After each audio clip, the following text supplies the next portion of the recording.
in the heart of Afghanistan's towering mountains, in valleys so remote they don't appear on any map. Live communities forgotten by time. What if I told you that just beyond our modern world, there's a place where life continues as it has for centuries, a hidden world where the echoes of history still resonate in the daily lives of its people? This isn't a fantasy novel. This is the story of the Hazara people of the high mountains, a community whose resilience is as vast and unyielding as the landscape they call home. Today, we're journeying beyond the known, to a place where survival is an art. Tradition is a lifeline, and the human spirit endures against all odds. This is the story of the last people of the mountains. For centuries, the rugged, unforgiving terrain of central Afghanistan has been both a sanctuary and a prison for the Hazara people, descendants of Genghis Khan's armies.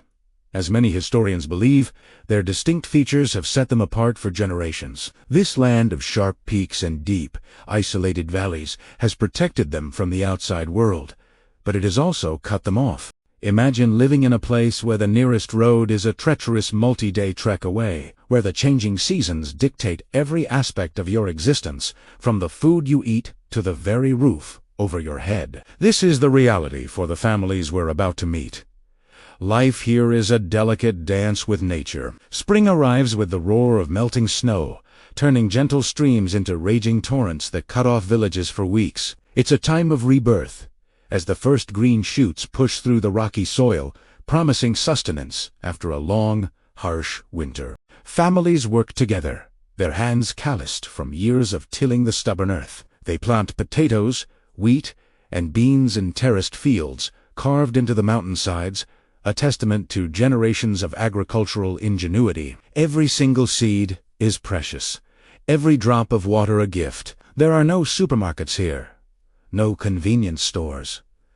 What you grow is what you eat. As summer bathes the valleys in a brief, brilliant warmth, the mountains come alive. The air fills with the sound of children's laughter and the distant bells of grazing sheep and goats. Livestock is more than just a source of food. It's a family's wealth, their insurance policy against the unpredictable. The women are the backbone of the community. From dawn till dusk, they are in constant motion. They milk the animals, churn butter and processed wool, turning it into the thread that will become warm clothing. They bake flatbread, called naan, in traditional clay ovens, the heart of every home. Their skills, passed down from mother to daughter, are the threads that weave the fabric of daily life together. In these communities, every person has a role. The elders are living libraries, their minds filled with stories, traditional knowledge, and the history of their people. They teach the younger generations about medicinal herbs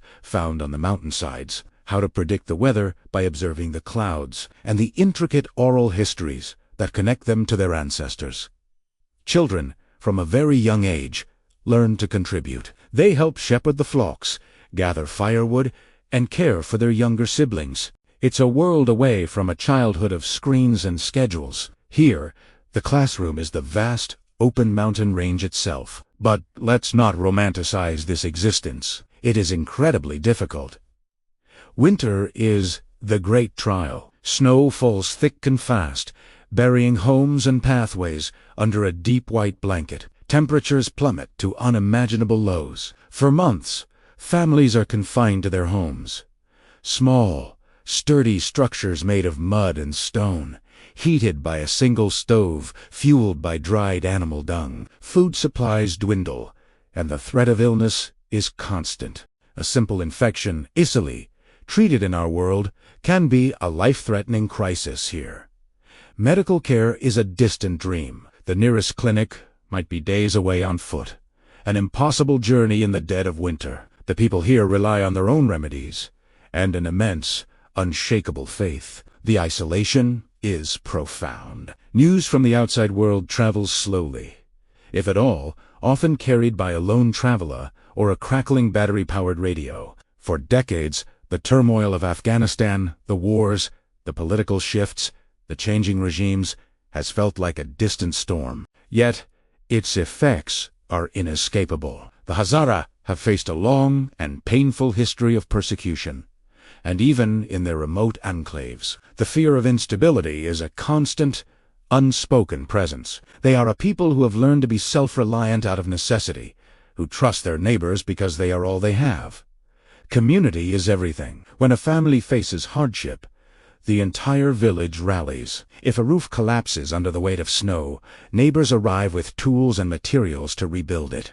When food is scarce, it is shared. Celebrations, like weddings or the birth of a child, are moments of pure, collective joy. The sound of the dambarag, a traditional two-stringed lute, fills the air as people gather to sing, dance, and share stories. These moments of connection are a powerful antidote to the hardship, a vibrant assertion of life in a place where death is never far away. We were fortunate to spend time with one family in particular. The father, with a face weathered like the mountains themselves, spoke of his hopes for his children. He doesn't wish for them to leave this life behind entirely, but he dreams of them having access to education. He pointed to a small, one-room schoolhouse, built by the villagers themselves. The teacher is a young man from the community who managed to get an education in a city and returned to share his knowledge. The children huddle together, eager to learn, their notebooks filled with careful script.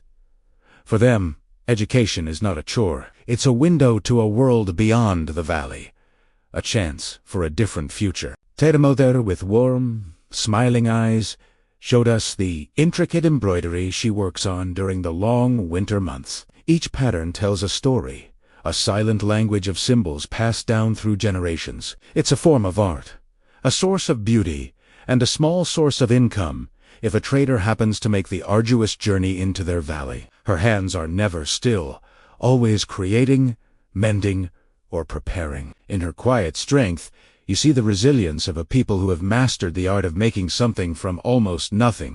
But the world is changing, and even these remote valleys are not immune. The climate is shifting. The glaciers that feed their streams are melting faster, and rainfall patterns are becoming more erratic. A drought one year can be just as devastating as a flood the next. Younger generations, hearing stories of the outside world, are increasingly drawn to the promise of cities, leaving an aging population to tend to the land. There's a real fear that this way of life, preserved for so long, could vanish within a generation. Who will be left to tend the terraced fields? Who will remember the old songs and stories? This is a critical moment. The challenge is not to save them by pulling them into our world, but to find ways to support their resilience. Can we help them access basic health care without destroying their self-sufficiency? Can we support their children's education in a way that honors their culture rather than erasing it? These are not easy questions. Development and aid must be done with immense respect and collaboration, ensuring that the people themselves are the architects of their future. It's about providing tools, not imposing solutions. Small-scale projects, like installing a solar panel to power a light for children to study at night, or providing access to better seeds, can make a world of difference without disrupting the fabric of their society. The story of the Hazara of the Mountains is a powerful reminder of what it means to be human. It's a story of struggle, yes, but it's also a story of profound beauty,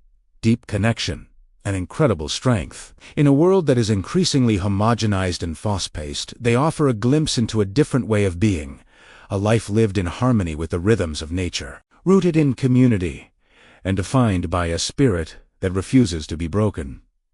They are not relics of the past. They are a living, breathing culture, a testament to the endurance of the human will in the face of overwhelming odds. Their world is hidden, but their story deserves to be heard. As we journey back from these hidden valleys, we carry with us not just images of stunning landscapes, but the faces of the people we met. Their hospitality, their dignity, and their quiet resilience leave a lasting mark. They are a living lesson in what truly matters: family, community, and the courage to face each day, no matter what it brings. They are the people of the mountains, and their world, hidden beyond the maps, holds a wisdom that we would all do well to remember.